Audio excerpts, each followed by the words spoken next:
Hola lectoras, lectores, ¿qué tal? ¿Cómo estáis? Bienvenidos de nuevo a mi canal literario, el de Paul Vitali. Espero que estéis bien. Y bueno, hoy antes de iniciar el vídeo que me ocupa, sabéis que nos vamos a Italia, tal y como os dije, expresar mi solidaridad con los heridos en el accidente de tren en Adamuz, triste accidente, y también en Gelida, y sobre todo también el pésame a los familiares de todas las víctimas mortales ante estos tristes y dramáticos sucesos. Bueno, tal y como os dije, hoy nos vamos a Italia. Vamos a Italia de la mano de Andrea Bajani. Acabo de leer El aniversario, obra que nos va a ocupar hoy. Bueno, Andrea Bajani nació en Roma en 1975, es titular de varios premios, ha escrito novelas como Saludos cordiales, Mapa de una ausencia o la obra que nos ocupará hoy, como es El aniversario. Pero bueno, yo os quería comentar cómo entré en contacto con esta obra, ¿no? ¿Qué me hizo leer El aniversario? Pues debo deciros, y en ánimo de no engañaros, que vi dos tesis, ¿no? O sea, en el primer momento, cuando salió esta obra, el aniversario, tuve como una primera tentación, unas primeras ganas de comprar la obra, ¿no? Bueno, leí un poco alguna crítica y, bueno, me sentí atraído por ella, pero no sé por qué deciros, tal vez hubiese sido, o sea, la primera impresión tal vez es la buena, porque no la adquirí. Y dejé pasar los meses, ¿no? O sea, estuve en la librería, la estaba a punto de comprar y al final lo dejé pasar. Pasaron los meses y claro, lo que siempre os digo, ¿no, amigas y amigos? El libro te busca y tú lo buscas, ¿no? Es como una conexión. Bueno, hablé con algún librero o librera a los que aprecio muchísimo, bueno, y no solo aprecio, sino que conozco, y me comentaron que había dos tesis, ¿no? Para que me entendáis. La de las personas que han leído esta obra y que han quedado, pues, positivamente sorprendidos, que les ha gustado, les ha emocionado, y otras personas que que les ha gustado, pero han quedado un poco indiferentes. Bueno, yo soy de la segunda tesis.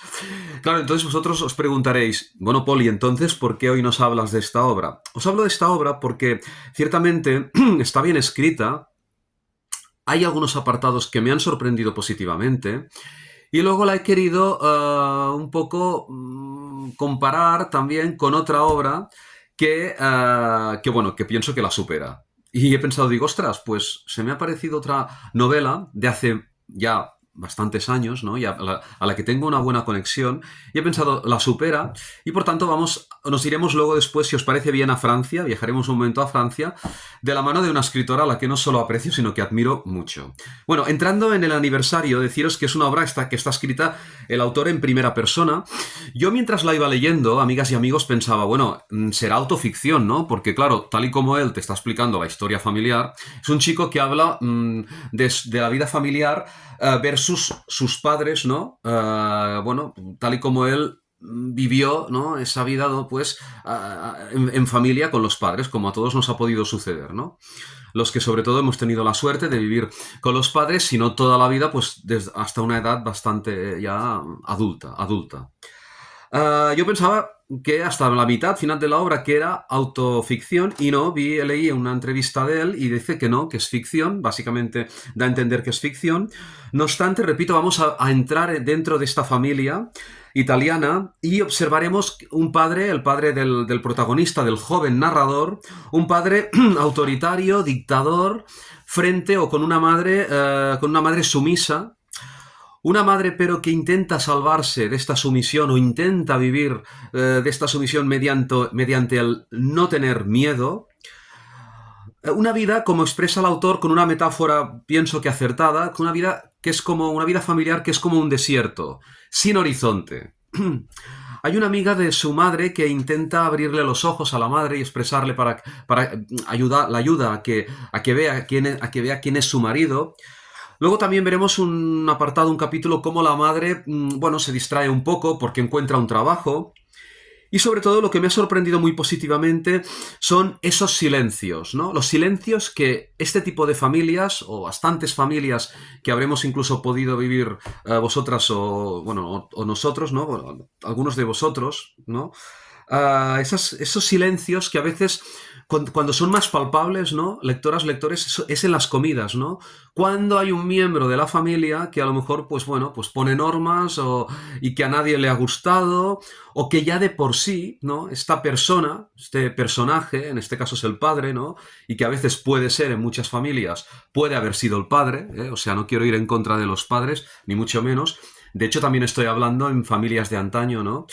Bueno, pues que a veces se han impuesto unas normas y que ello conlleva unas comidas tediosas, de silencio, aburridas, en las que, amigas y amigos, si os habéis encontrado o los que nos hemos encontrado, a veces no sabes si mirar al techo, mirar a la derecha, a la izquierda, mirar al plato, pero a veces piensas, sino que te puede salvar un poco el hambre, si tienes hambre, pero piensas, que termine ya la comida y cada uno que haga pues lo que tenga que hacer, ¿no? Bueno, y él, Andrea Bashani, lo describe de una forma formidable. Y para que veáis un poco su prosa, ¿no? Del chico versus sus padres, en la página 80, os lo voy a leer, si me dejáis, y así también veréis esta prosa, a ver, ágil, sencilla, pero muy bien escrita. Empiezo, para que me... A ver, sí, aquí. Durante unas cuantas comidas mi padre condenaba la mesa al silencio. Nosotros, los hijos, confiábamos en terminar de comer lo antes posible y mi madre redoblaba su particular manera de mostrarse servil después de la tormenta, en la que el arrepentimiento dictaba cada gesto que hacía alrededor de él. Es decir, llevarse el plato de su marido al fregadero sin recibir ningún agradecimiento, elevar la cuenta, mirando constantemente el reloj, de los minutos exactos que permanecía en remojo la bolsita de té para sacarla luego y colocarle la taza delante, fregar los platos tan pronto como terminaba de comer y luego sentarse en el sofá a esperar con un libro en la mano, abierto en la página durante horas. ¿Esperar qué? Que mi padre enhebrara 3 palabras seguidas en una frase, dando así la señal inequívoca de que la vida podía volver a empezar como antes. Bien mirado, los días que seguían a cada episodio de violencia entre aquellas paredes eran los únicos en que mi madre adoptaba una actitud teatral. Su rostro, por lo general inmóvil, en una pátina genérica de ausencia de las cosas, se descomponía en expresiones profundamente connotadas, que giraban todas en torno a la petición de perdón. Nada de lo que hacía escapaba a esa puesta en escena. Las gafas que resbalaban hasta la mitad de la nariz y permanecían ahí todo el día. La ropa ligeramente desaliñada, incluso los hombros encorvados, cuando colocaba la compra en la nevera de espaldas. Había algo intencionado en torno que no podía pasar desapercibido, incluso optar por un libro en lugar de por el consabido crucigrama, a la espera de que mi padre rompiera su silencio punitivo. Se enmarcaba en ese mismo paradigma, que apuntaba a la misma afirmación. Seré una esposa diferente, seré lo que tú quieras. Bueno, y es que también aquí veremos un episodio triste de violencia doméstica y casi podría decir, porque en el inicio de un capítulo dice, no sé si empieza como, bueno, ahora no he apuntado a la página, pero, bueno, podríamos decir también de violencia de género, no os quiero dar más pistas. En definitiva, una esposa francamente sumisa, ¿no? Realmente, tristemente, mejor que francamente, tristemente sumisa, ¿no? Y bueno, al final de la obra, ayer cuando lo estaba leyendo, se me abrieron las luces de mi mente de lector, perdonad esta expresión, amigas y amigos, y pensé, anda, aparece una tercera persona, va a terminar la obra muy bien. Pues la tercera persona y la solución que le da el protagonista, el hijo, del padre y la de este matrimonio, que son sus padres, bueno, pues debo deciros, ya sabéis que no me gusta hacer crítica negativa, no forma parte de mi forma de ser, pero bueno, a mí la solución pues no me ha convencido. No sé a vosotras y vosotros si os decidís a leer la obra, igual os parecerá una buena solución, pero yo he encontrado que es, claro, no os quiero dar pistas, pero no es una solución ni valiente, ni para mí no es valiente, ni convincente, y claro, pues me he quedado, pues me ha sabido a poco. Es lo que os quería decir de la obra.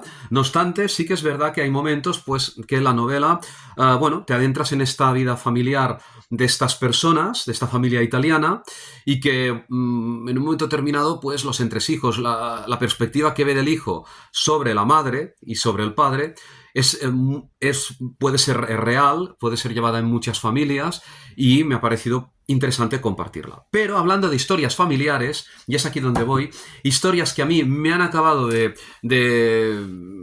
bueno, me han dejado mejor sabor de boca, como con una intensidad. Por ejemplo, no la tengo aquí, lástima, la tengo en otro lugar.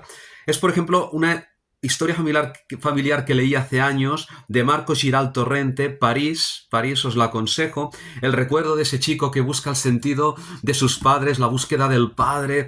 Bueno, yo recuerdo que leí la obra sin parpadear pestaña, me gustó muchísimo. Y aunque él nunca escuche este vídeo, igual, pues yo felicito a Marcos Giral Torrente por esa magnífica novela. Me consta que ha escrito otras obras y que es un buen escritor. Bueno, y en segundo lugar, una maravillosa, es aquí donde quería ir. Nos vamos a París directamente. Bueno, más que a París, vamos a Francia, porque ella nació en Boulogne-Billancourt. Me refiero a Delphine de Vigan, una obra que me dejó, lectoras, lectores, una gran emoción personal, de una descripción. Aquí sí que hay bastante autoficción, o por no decir que es todo autoficción. Me refiero nada más ni menos que A nada se opone a la noche, Delphine de Vigan. No sé si la habéis leído, pero os la aconsejo. Espero un día hacer un vídeo de esta magnífica escritora. Bueno, ella habla aquí el recuerdo que tiene de su madre Lucille, que está estigmatizada, está marcada por un drama familiar. Y básicamente la lucha que esta mujer, Lucille, la madre en principio, la madre, si no recuerdo mal, la madre de Delphine de Vigan, ¿no? La lucha que tiene, la madre de Delphine de Vigan, la lucha que tiene para sobrevivir dentro de este estigma que lleva dentro como drama familiar. Veremos un elemento real que nos introduce más en Francia. Yo la verdad es que mientras leía la obra ni me acordaba que estaba aquí, como es la cita bueno, son elementos como quien te introduce un cantante, un actor de cine, ¿no? O una actriz, de François Mitterrand en el año 81, cuando ganó las elecciones. Y, como vuelvo a decir, la obra constantemente veremos cómo está Lucille, como la madre de la escritora, lucha por sobrevivir dentro de este estigma familiar que ha jalonado su existencia, y cómo ella, como la hija nos la describe, cómo la hija vela por la madre, cómo la hija tiene cautela por la madre, ¿no?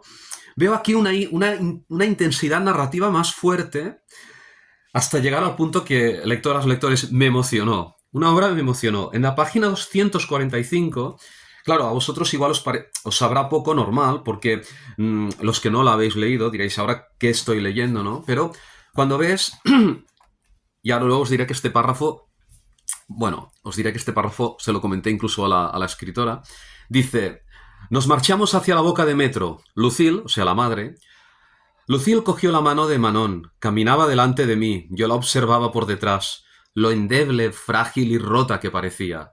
Se volvió hacia mí, dice, me sonrió. Fijaros, me sonrió. Esa esperanza, ¿no? De la lucha de la madre, ¿no? Me sonrió, está aguantando, ¿no? Lucille se había convertido en una cosita desmenuzada, recompuesta, remendada, en realidad, nos dice la escritora, irreparable. De todas las imágenes que conservo de mi madre, esta es seguramente la más dolorosa. Bueno, yo os debo comentar aquí, sin ánimo de ponerme medallas, sino simplemente porque me gusta ser portavoz de lo positivo dentro de este mundo, a veces bastante, o no sé si decir, bueno, bastante nihilista en el que vivimos. Bueno, que escribí a la escritora, ¿no? Aquí os enseño bueno, tengo aquí incluso el borrador que a veces guardo, ¿no? Madame Delphine de Vigan, je viens de lire, rien ne se puse à la nuit, tal y cual, ¿no? Y ella, pues muy humanamente, porque no siempre las escritoras o escritores contestan, bueno, pues me contestó, os enseño aquí su respuesta, y francamente, pues vi un acto de consideración respecto a sus lectores, ¿no? Y más no siendo no siendo un lector francés, lo cual pues considero mucho que es una obra que un día he leído otras obras de ella, también os aconsejo Las Gratitudes y alguna otra que ahora no recuerdo porque la leí en otro idioma, pero que ya digo que es una escritora muy aconsejable y espero pues que os atraiga su lectura si realmente os ponéis a leer Nada se opone a la noche, que he querido hoy considerar tal vez un día, no sé cuándo, porque hay tanto que leer, pero espero hacer un vídeo especial también a Delfín de Vigan. Reconsiderad pues su lectura, vamos a ver, os lo he aconsejado no solo como un elemento triste y dramático, sino por lo bien escrita que está, la intensidad psicológica que pone ella, el drama familiar, cómo los familiares de alrededor, cómo responden, lo veréis, cómo responden. Y sobre todo, lo que es muy apreciable es esa personalidad acentuada de su madre, de Lucille, que, aunque viva en la noche, nada se opone en la noche, lucha, lucha constantemente en vida. Pues hasta aquí este vídeo. Dadme un like si os ha gustado un poco. Muchísimas gracias por las últimas suscripciones. Iros suscribiendo a los que no estáis. Gracias por los que visualizáis mis vídeos. Y ya la semana que viene nos vamos a Japón. Un poco lejos, lo sé. Espero estar con vosotros en la cita semanal. Si me retraso un poco, la obra no es tampoco muy corta, tampoco no es muy extensa, pero espero estar, si no, pues ya volveré a comparecer. Amigas y amigos, os envío como siempre un abrazo muy fuerte. Hasta la próxima.